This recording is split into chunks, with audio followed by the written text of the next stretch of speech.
दोस्तों ये कहानी एलिज़ाबेथ फिट्ज़ल की है, जिसे फिट्ज़ल केस भी कहा जाता है। इस कहानी ने पूरी दुनिया में दहशत फैला दी। पूरी दुनिया हैरान थी कि आखिर एक लड़की गई कहाँ। एलिज़ाबेथ सिर्फ 18 साल की थी जब वो एक रोज़ अचानक से गायब हो गई। लेकिन कहाँ गायब हुई, किसी को कुछ इल्म ना हो सका। लापता होने के 24 साल बाद एलिज़ाबेथ का पता चला और वो जहाँ से मिली, इस जगह के बारे में किसी के वहमो गुमान में भी कुछ ना था। एलिज़ाबेथ 16 अप्रैल 1966 को ऑस्ट्रिया में पैदा हुई। एलिज़ाबेथ के बाप का नाम जोसेफ फिट्ज़ल और उसकी माँ का नाम रोज़मेरी था। एलिज़ाबेथ के 6 बहन भाई और भी थे। एलिज़ाबेथ बचपन से ही अपने बाप के गुस्से और मार पिटाई से बहुत तंग थी। एलिज़ाबेथ जब 18 साल की हुई तो अपने घरेलू हालात से तंग आकर घर छोड़ना चाहती थी और एक आज़ाद ज़िंदगी गुजारना चाहती थी।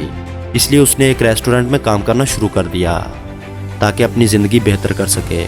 और ऐसा लग भी रहा था कि उसकी ज़िंदगी में कुछ बेहतरी आ रही है। लेकिन 29 अगस्त 1984 को एलिज़ाबेथ अचानक से गायब हो गई। एलिज़ाबेथ के घर वालों ने इसे ढूंढना शुरू कर दिया, लेकिन कई दिन गुजर जाने के बाद भी जब एलिज़ाबेथ का कुछ पता ना चला तो एलिज़ाबेथ की मां ने तो उसकी मिसिंग कंप्लेंट पुलिस में दर्ज करवा दी। अभी कुछ ही दिन और गुजरे थे कि एलिज़ाबेथ के घर एक लेटर आया और इस लेटर में लिखा हुआ था कि मैं एलिज़ाबेथ अपने एक दोस्त के साथ रह रही हूँ और बेहद खुश हूँ, इसलिए मुझे ढूंढने की कोशिश ना की जाए। ये बात अच्छी थी, लेकिन एलिज़ाबेथ के किसी दोस्त को एलिज़ाबेथ का और इसके बॉयफ्रेंड का कुछ पता ना था। एलिज़ाबेथ के बाप जोसेफ ने वो खत पुलिस के हवाले कर दिया। पुलिस ने जब इस खत की इन्वेस्टिगेशन की तो साबित हुआ कि वो हैंडराइटिंग एलिज़ाबेथ की है और इसने अपनी मर्जी से अपना घर छोड़ा है और ये केस यहीं पर बंद कर दिया गया। लेकिन दोस्तों ये बात किसी को मालूम ना थी कि एलिज़ाबेथ अपने ही घर के बेसमेंट में कैद थी। इस बेसमेंट के 8 दरवाजे थे और हर दरवाजे की चाबी सिर्फ जोसेफ फिट्ज़ल के पास थी। एलिज़ाबेथ 24 साल तक अपने घर के बेसमेंट में कैद रही। ये रूम साउंड प्रूफ थे और इसको कैद में रखने वाला कोई और नहीं बल्कि एलिज़ाबेथ का अपना ही बाप जोसेफ फिट्ज़ल था। इन 24 सालों में एलिज़ाबेथ के बाप ने उसके साथ जो सलूक किया आप सोच भी नहीं सकते। जोसेफ एलिज़ाबेथ के पास हर 3 दिन बाद खाना और पानी लेकर जाता। शुरू में जोसेफ एलिज़ाबेथ को खूब मारा करता, लेकिन आहिस्ता आहिस्ता ये बात सेक्सुअल अब्यूज़ तक पहुंच गई। एलिज़ाबेथ इन 24 सालों में 7 दफ़ा प्रेग्नेंट हुई और ये सब उसके साथ करने वाला उसका अपना बाप था। एलिज़ाबेथ के बच्चों को अपनी माँ की तरह उसी बेसमेंट में कैदी बनकर रहना पड़ा। इन बच्चों ने बाहर की दुनिया कभी नहीं देखी थी। जोसेफ ये सब घिनौने काम अपनी ही बेटी के साथ कर रहा था और 24 साल तक करता रहा। किसी को इस बात की कोई खबर ना थी।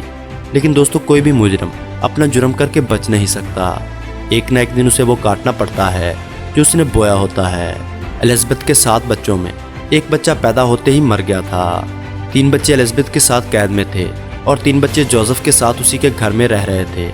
शैतानुमा इंसान जोसेफ अपने नाजायज़ बच्चों को पैदा होते ही अपने घर के सामने रख देता और अपनी फैमिली को बताता कि ये उसकी बेटी एलिज़ाबेथ के नाजायज़ बच्चे हैं जो उनको यहाँ रखकर चली जाती है। एक दिन 3 बच्चे जो एलिज़ाबेथ के साथ कैद में थे, उनमें से एक बच्ची जिसका नाम क्रिस्टियन था, कैद में रह के बहुत ज़्यादा बीमार हो गई। एलिज़ाबेथ ने अपने बाप को, जो इस बच्ची का भी नाजायज़ बाप था, के सामने हाथ जोड़े कि इस बच्ची को हॉस्पिटल ले जाया जाए। जोसेफ ने एलिज़ाबेथ की ये बात मान ली। जब जोसेफ क्रिस्टियन को हॉस्पिटल लेकर गया तो डॉक्टर्स ने बताया कि क्रिस्टियन को इतनी छोटी सी उम्र में किडनी फेलियर हो गया है। डॉक्टर ने जोसेफ से पूछा कि क्रिस्टियन जोसेफ की क्या लगती है, तो जोसेफ ने अपना जुर्म छुपाने की खातिर बताया कि वो इसे सड़क पर मिली है। डॉक्टर्स ने इस बात पर बिल्कुल यकीन न करते हुए पुलिस को इन्फॉर्म कर दिया। डॉक्टर्स की तरह पुलिस को भी जोसेफ की बात पर यकीन न आया और इस वाक़े की इन्वेस्टिगेशन शुरू कर दी गई। इस सूरत हाल में जोसेफ बहुत ज़्यादा घबरा गया। उसे लग रहा था कि पुलिस कहीं उसके घर की तलाशी ना ले ले। इस ख्याल से उसने अपनी बेटी और उसके बच्चों को आज़ाद करने का फ़ैसला कर लिया। जोसेफ अपनी बेटी एलिज़ाबेथ और उन 2 बच्चों के साथ क्रिस्टियन को देखने के लिए हॉस्पिटल पहुंच गया। हॉस्पिटल में डॉक्टर्स को पहले ही जोसेफ पर शक था। जोसेफ को एलिज़ाबेथ के साथ देखकर उनका शक यकीन में बदल गया कि ये मामला कुछ गलत है और उन्होंने फिर से पुलिस को इत्तला कर दी। पुलिस ने इन्वेस्टिगेशन के दौरान जोसेफ से सारा सच उगलवा लिया। 19 मार्च 2009 को जब जोसेफ की उम्र 73 साल थी, अदालत ने उसके इस घिनौने काम की वजह से उसे उम्र कैद की सज़ा सुना दी। जोसेफ अब अपने किए की सज़ा काट रहा है। उसको एक स्पेशल सेल में रखा गया है जहां ज़हनी तौर पर बीमार कैदियों को रखा जाता है। एलिज़ाबेथ का मुकम्मल इलाज हुआ क्योंकि एलिजाबेथ इतने सालों तक ज्यादती का निशाना बनती रही थी। इलाज के बाद उसे नॉर्थन ऑस्ट्रिया भेज दिया गया, जहां वो अपनी ज़िंदगी सुकून के साथ गुजार सके। दोस्तों, आप इस वाक़े के मुतल्लिक़ मज़ीद तफसील जानने के लिए इंटरनेट पर फिट्ज़ल केस के हवाले से सर्च कर सकते हैं। उम्मीद करूँगा आपको ये वीडियो पसंद आई होगी।